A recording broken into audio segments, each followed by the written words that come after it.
Before we had hospitals. Before medicine wore a white coat. There was pain. And pain was not clinical.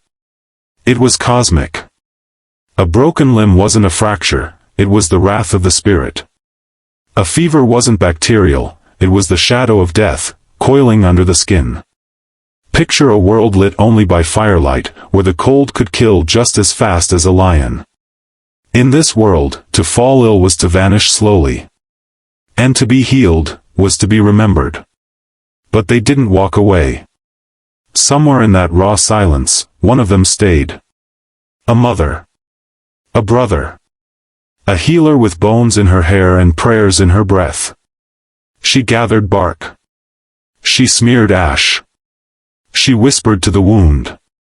Not because she understood the science, but because she felt the rhythm of life and death in her bones.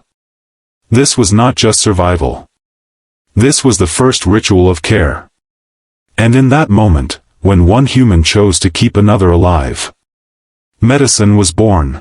They call them primitive. But the bones tell a different story. A man with a shattered leg, healed perfectly. Someone had carried him, fed him, protected him, long enough for the bone to mend. A woman blind in one eye, twisted spine, no tools in her grave, yet she lived decades. In a brutal world where speed meant survival, these people had waited. For what? For each other. The first doctors didn't wear gloves. They had no potions. They had time. And they spent it. These early healers were not scientists. They were witnesses. People who chose to sit beside suffering rather than run from it. They didn't diagnose, they listened. Not to words, but to the body, to the breath, to the tremor in the wrist. Pain was a language. And they were fluent. You see, medicine wasn't invented. It was inherited, from the moment we first looked at a dying body and whispered, "Stay." In the old world, sickness was not biology. It was invasion. To fall ill meant something had entered you. A spirit. A curse. A crack in the soul. There was no word for infection, only the idea that your body no longer belonged to you. So the tribe gathered. Not to isolate, but to summon. Smoke was burned. Masks were worn. Chants rose like thunder inside the skull. And in that moment, healing became theater. Not to deceive, but to believe. Because belief, then and now, is medicine. We scoff at spirits now. But back then, the brain couldn't tell myth from cure. If the ritual worked, the fever broke. Not because of magic, but because the nervous system believed the body was safe again. And sometimes, that's all healing needs. Even today, placebos can change brain chemistry. Hope can dull pain.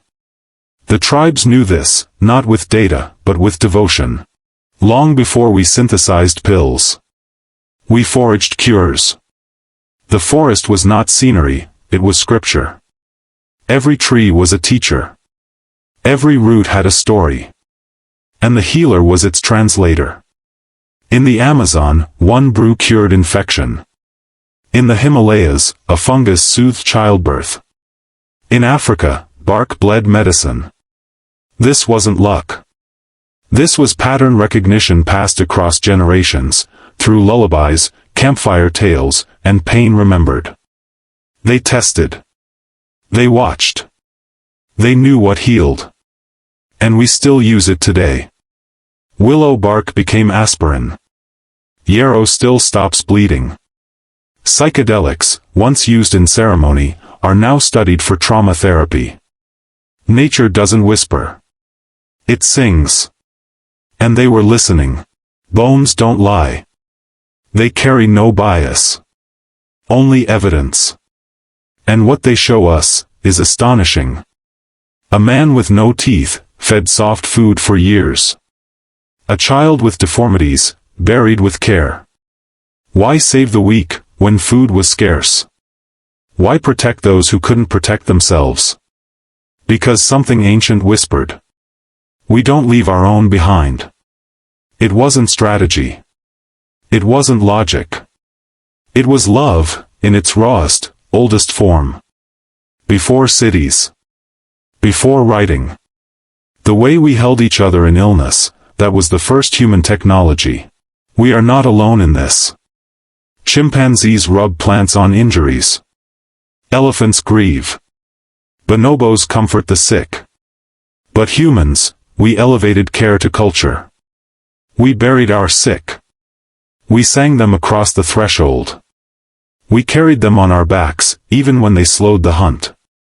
Because healing wasn't about strength. It was about continuity. To tend the wounded was to preserve memory. To resist the coldness of natural selection. To say, you still matter. That instinct, older than tools, is in our DNA.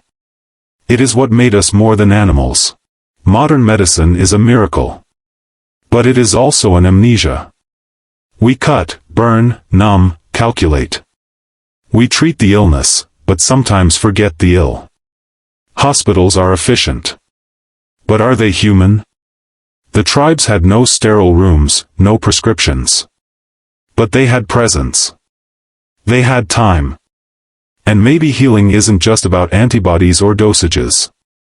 Maybe it's about staying close when someone is vanishing. They knew what we are relearning. That the nervous system heals faster in safety. That being seen is part of being well. We think the old ways are gone. But they linger. In music therapy. In hospice care. In the whisper before anesthesia, I'm here. The ancient circle of care is not broken. It's just been translated. Every time you light a candle for someone in pain, you are echoing the firelit rituals of your ancestors. Every time a doctor listens more than they speak, a healer stirs awake in their blood. Modern science is discovering what the old tribes embodied. Healing is relational. Medicine is memory. Cure is not just chemical. It is ritual. Illness strips everything away. It reveals our limits. And our loyalties. In the ancient world, the sick were not burdens. They were teachers. Their weakness taught us compassion. Their pain taught us patience. And their survival, against all odds, taught us who we really are. We didn't evolve because we were fastest or strongest. We evolved because we cared. To sit beside the dying, when there is no reward. That is the soul of humanity. They didn't have prescriptions. They had stories. Of bark that bleeds red. Of rivers that whisper names. Of hands that knew how to hold, when words were useless. And those stories saved lives. Because belief is medicine. And ritual is memory. And the body sometimes only heals when the soul feels heard. So maybe the first doctors weren't surgeons. They were storytellers. And every time we speak kindly to someone in pain, we become part of that lineage. The lineage of those who stayed. Of those who listened. Of those who believed healing was worth trying, even when it wasn't guaranteed. And in doing so, they taught us the oldest truth of all. That we survive, together.